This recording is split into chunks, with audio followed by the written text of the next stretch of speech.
حمد به حد، ثنای به اعداد، حمد به حد، ثنای به اعداد بر خدایی که نور ایمان داد.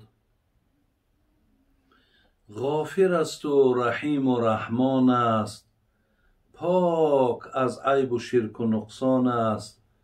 صلوات خدای هر ساعت بر رسولی که هست زو طاعت.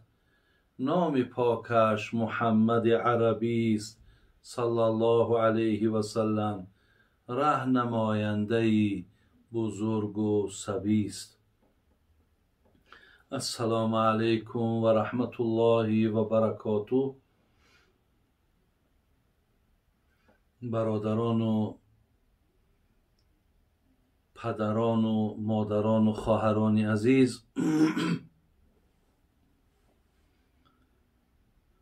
پیش از آغاز درس امروزمان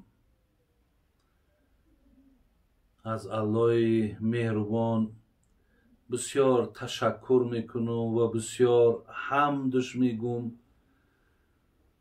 و بسیار ستایش میکنم که این لحظه ها و این روزها و این وقتهایی که الحمدلله برای کامل شدن توفیق ما، ایمان ما خیلی نقش مهم میبازد. خداوند برای ما و شما این امکانیت و این شرایط رسانیده است. گذشتگان ما را الله مهربان رحمت و مغفرت کن، بیماری هامون شفای کامل نصیب گردان. فرزند طلب ها را خدای مهربان فرزند صالح، حاجتمندها را الله مهربان حاجتاشون را برآورده بگردان. دادرها و خواهرها و کسانی که امروز از ما در مسافرت هستند، الله مهربان سفرهاشون مبارک و بخیر بگردان و الله مهربان این نعمت آسودگی و آرامی و این تنجیه که امروز ما در ملک من داریم، در وطن من داریم، خداوند ایرا پاینده نگه بدار. ربنا فاغفر لنا ذنوبنا و کفر عنا سیئاتنا و توفنا مع الابرار. آمین یا رب العالمین. مسئله سوال هایی هست که من باید در اطراف اونها برای شما معلوماتیم.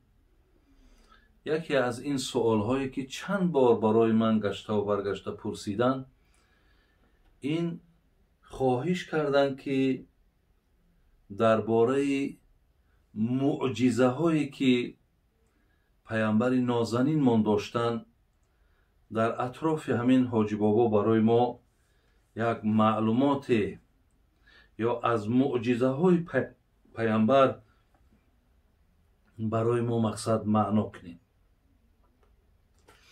برادران عزیز و گرامی، پیش از آنی که من درباره معجزه های پیامبر نازنین ما صحبت کنم، خود اصلا کلمه معجزه چی معنا دارد؟ معجزه برادران عزیز از ریشه بگیم لغوی این معجزه، این کلمه عجز هست. عجز از معنای عاجز، یعنی ناتوانی. معناش همین است که پیامبرها معجزه داشتند، یعنی توانایی داشتند که دیگرها از این توانایی عاجز بودند. یعنی همین توانایی را، همین معجزه را فقط پیغمبرها کرده می توانستند با کمک الله ذوالجلال. یعنی دیگرها نابسته کسی باشد نباشد اونها معجزه کرده نمی توانستند و معجزه از دست اونها نمی آمد. زیلهاز این یک امر خارق العاده میگن. برای این بسیاری پیامبرها برادرای عزیز معجزه داشتند. با سبب معجزه هاشون وقتی مردم معجزه اونها را که میدید اونها چیکار میکردن؟ ایمان می آوردن. مثل که حضرت صالح را ببینید در سوره اعراف آیت 73. حضرت صالح پیغمبر معجزش برآوردن شتر از داخل یک سنگ بود. این در سوره اعراف آیت 73 آمده است که وقتی قوم حضرت صالح گفتند برای ما از داخل همین سنگ شتر را بیرون کن، مقصد ما به تو ایمان میاریم. حضرت صالح به الله مهربان دست دعا برداشت، از داخل همان سنگ شتر که خیلی جوسه بلند و کلان داشت بیرون آمد و حضرت صالح با مردم مصلحت کرد. یک روز مقصد آبی چاه را شما میگیرین، یک روز آبی چاه را همین شتر می نوشه و با مقدار همون حتی آب نوشیدگیش با مردم شیر میداد. یعنی معجزه حضرت صالح این همان شتر بود برادر عزیز. همچنان حضرت ابراهیم معجزش همون در سوره مبارکه انبیا آیت 68-69 نگاه کنین. قلنا یا نار کونی بردن و سلاما علی ابراهیم. وقتی که نمرود لعنت الله علیه چقدر آتش افروخته کرد و خواست که نمرود را در همون خواست که ابراهیم علیه السلام را در همون آتش سوزانده نابود کند، حضرت ابراهیم برادران عزیز مرتبه خلیلی داشت. شما میدانید که وقتی که در منجنیقش در یک طرف حضرت ابراهیم ماندن، در طرف دیگرش مقصد یک ضربه میزنن و طرفی که حضرت ابراهیم در او ماندگی بود او مقصد در هوا بلند می شود و با طرف آتش رهسپار می شود. آتش از بس که بسیار حرارتش بلند بود آدمی در اون نزدیک شدن نمیتونست، به این خاطر منجنیق ساختن و او را در همو بار کردن و مقصد با طریق همو ابراهیم پرتافتن. ولی در قصهاش می آید میگه وقتی در آسمان بلند شد جبرائیل میگه پایان شد، گفت ابراهیم اگر خواهی اینا بالای قنات من در مقصد تو را رها میکنم، نمیگذارم که در این عذاب مقصد تو سوخته نابود شوی. حضرت ابراهیم برادران عزیز آخران کلمه در آسمانش حسبی الله و نعم الوکیل بود. حتی جبرائیل هم گفت که من به تو نیازم ندارم، من به تو حاجتم ندارم. همون خالق من، همون محبوب من، همون الله من که این معرکه را که ترتیب داده است همون خودش به داد من میرسد. بینیم برادر از این قصه یک طرف بسیار جنبه تربیوی دارد. وقتی تکیه با الله که کرد، وقتی در آتش آمد، در بین آتشی که چند هزار گرادوس حرارت داشت، الله چیش گفت؟ یا نارو، ای آتش، کونی بردن و سلاما علی ابراهیم، با ابراهیم ما، با خلیل ما بین خنک شو و او را سلامت نگه بدار. بسیاری مفسرای گرامی دانشمندای ما در زیر این آیت گفتن که بینن کلمه برد آمد، برد خنک شو، در پشت کلمه برد سلام آمد، بین سلامت هم آمد. سلام یعنی خنک شو که باز سلامتی ابراهیم دا زیان نیاری، یعنی همون مقدار خنک شو که حتی ابراهیم از خنکی تو با خنک نخرد. برادران عزیز و گرامی، تکیه به الله را ببینین چی نتیجه داره. از این لحاظ معجزه حضرت ابراهیم این بود که وقتی در بین آتش که زد، آتش گلزار شد، یک جای استراحتگاه شد. معجزه حضرت موسی سوره طه آیت 20، همون عصایی که در دست داشت برادران عزیز، عصاش به اژدها مبدل میشید. الله مهربان در سوره طه آیت 20 میگه وقتی که سر عصا را میپرتافت یک اژدها کلانی میشد که هر چیزی در پیشش میآمد همه را میخورد، نابود میکرد. حضرت که دستش به طرفش که میبرد با عصا میشد. همچنان حضرت موسی را وقتی که دستش در زیر بغلش میگذاشت و میبرآورد، همچنان وقتی که دستش میکرد مثل آفتاب واری بین جلا میداد. یعنی اینها معجزه های حضرت موسی بودن. مردم دانند که اینها ساحر نیستند، اینها جادوگر نیستند، زیرا در اون زمانها جادوگرها بسیار بود. اینها نماینده الله در روی زمینند، با اینها اقتدا کنین. یعنی خدای مهربان بزرگی هاشو به دست پیغمبراشون نشان میداد که تا این بندگان ایمانی به الله بیارن. معجزه حضرت موسی این بود. معجزه حضرت داوود برادران عزیز اگر ببینین، یعنی در سوره سبا آیت 10، در سوره انبیا آیت 79 میگه حضرت داوود هم یعنی کسب همون بافتن همون لباس های جنگی آهنی داشت.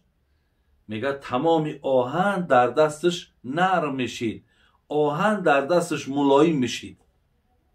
این معجزه حضرت داوود علیه السلام بود. معجزه حضرت عیسی برادرای عزیز در سوره مریم بینین، در سوره مریم آیت 30 حاضر ما قرآن نگاه کنیم شما بینین معجزه حضرت عیسی چی بود.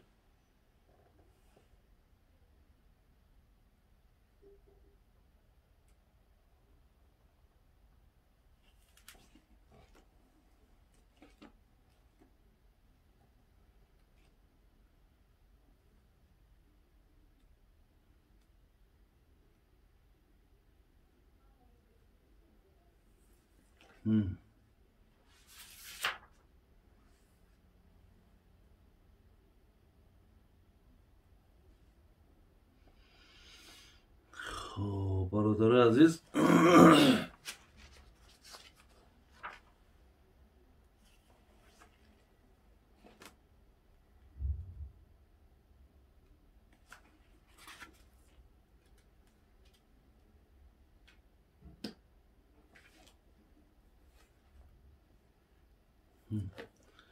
معجزه حضرت عیسی را بینیم برادر عزیز.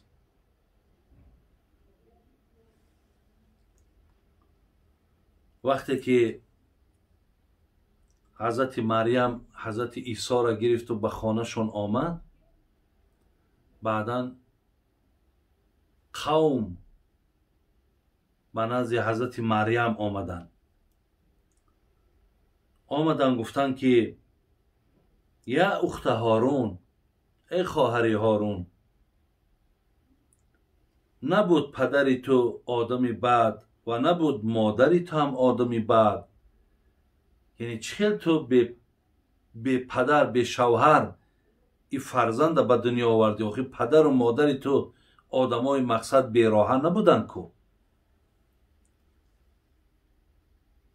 بعدا فاشارت الیه، حضرت مریم روزه سکوت گرفتگی بود، روزه خاموشی. با دستش اشاره کرد که از خود همو فرزند پرسین. کیف نکلم من کان فی المهد صبیا، گفتم با همین کودکی که در گهواره با همین گپ زنین. وقتی همین آوازه که بلند کردن، حضرت عیسی میگه معجزهش ببینین در سخن آمد. قال اینی عبدالله اتانی الکتاب و جعلنی نبیا. میگه از داخل همو گهواره اولین سخنی را که در همو آوان تیفلیش حضرت عیسی از داخل گهواره گفت چی بود؟ گفت قال اینی عبدالله، من بنده خدا هستم. اتانی الکتاب و جعلنی نبیا، الله مرا مقصد علی در آینده کتاب میتید و مرا از زمره پیغمبرها میگرداند. و جعلنی مبارکا اینما کنت و اوصنی بالصلاة و الزکات ما دمت حیا. بعد از آن مقصد مصلحتاش داد و یعنی معجزه حضرت عیسی برادر عزیز. مریم آیت 30 از داخل گهواره گپ زدن، گفتن که من بنده الله هستم. الله رحمت که حضرت سعدی را میگفت مصطفی را 1000 معجزه بود که به مردم همه نمود مدام. بهترین 1000 معجزهش ادب نیک بود و خلق عظیم. ببین پیامبرمون هزارها معجزه داشتن. اگر این پیغمبرها یک معجزه یا 2 معجزه داشتن، پیامبر خودمون هزارها معجزه داشت. بیایید به سر نصیب معجزه هایی که از حضرت است. من راستی در کتاب دارم که همه معجزه های پیامبر در او جمع آوری شده است. من برای آنه که مقصد شما کمی معلومات داشته باشین 20 معجزه پیامبر برای شما گفته میگذارم. انشالله با دقت گوش کنین. خدا خواهد بسیار یک موضوع خیلی نیکی هست، موضوع خیلی خوبی هست. یکم معجزهش برادر عزیز من با طریق نظم حضرت مولانا جلال الدین رومی در مثنویش میارد. یعنی در دست پیامبرمون سنگها کلمه لا اله الا الله محمد رسول الله را، سنگهایی که در کف ابو جهل لعنتی بود، از داخل کف ابو جهل اینها وقتی صدا برآوردن، یکی از معجزه هاش همین بود. شما گوش کنین، میگه سنگها اندر کف ابو جهل بود. گفت ای احمد بگو این چیست زود، گر رسولی چیست در دستم نهان، گر خبرداری ز راز آسمان. میگه ابو جهل در دستش چند دانه سنگ پرکارم تا پنهان کاگی. وقتی دست پوشیده باشه برادرها، ما از کجا میدونیم در درون این انگشتی او چیه؟ شاید هیچی هم نباشد، شاید سنجش کند. آمد پیش پیامبرمون و گفت اگر تو دعوای رسولی داری، تو دعوای نبیگی داری، تو دعوای پیامبری داری، اگر به شرط تو پیامبر باشی، اگر به شرط که تو از آسمان به تو خبر بیاید، در دست من چی پنهان است؟ گفت چون خواهی بگویم کانچی هاست، یا بگوید آن که ما حقیم وراست. گفت بوجهل این دوم نادرتر است. گفت آره حق از این قادرتر است. پیامبر نازنین من گفت ابو جهل میخواهی که من گویم در کف دستی تو چیه، یا میخواهی که آنچه در کف دست داری اونها گویند که من کیم؟ ابو جهل وقتی ایرا شنید تعجب کرد، گفت همین دویمش بهتر، یعنی دویم سخنت بهتر، یعنی آنچه در دستی من است کنی اینها خودشان زبان کشاین و گویند که تو کی؟ پیامبر ما گفت آره حق از این قادرتر است. گفت تو ای ابله، ای به ایمان، ای ناکس، آن الله را که من برای شما میخواهم شناس کنم و شما اطاعت از او کنین، اون قدرت های بسیار دارد. یک سنگ در صحبت آمدن چی است؟ ای الله چی قدرت های دارد؟ تو همین قدر که ایمان بیار. بعد از آن میگه از میان مشت او هر پاره سنگ، از میان مشت او هر پاره سنگ در شهادت گفتن آمد به درنگ. لا اله گفت الا الله گفت، گوهری احمد رسول الله سفت. چون شنید از سنگها بوجهل این، زد ز خشم سنگها را بر زمین. وقتی که پیامبر نازنین گفت ای آنچه در کف این پلید جمع شدین، بگوید که من کیم. وقتی حضرت که میگه با اونها مراجعت کرد، از میان مشتش میگه هر یک دانه سنگ لا اله الا الله محمد رسول الله، نیست الله مگر الله ذوالجلال، الله یکتا. و ای نفر که نامت محمد است، تو رسول برحقی، تو نماینده الله در روی زمینی. وقتی سنگها این کلمه را گفتن، چون شنید از سنگها بوجهل این زد ز خشم سنگها را بر زمین.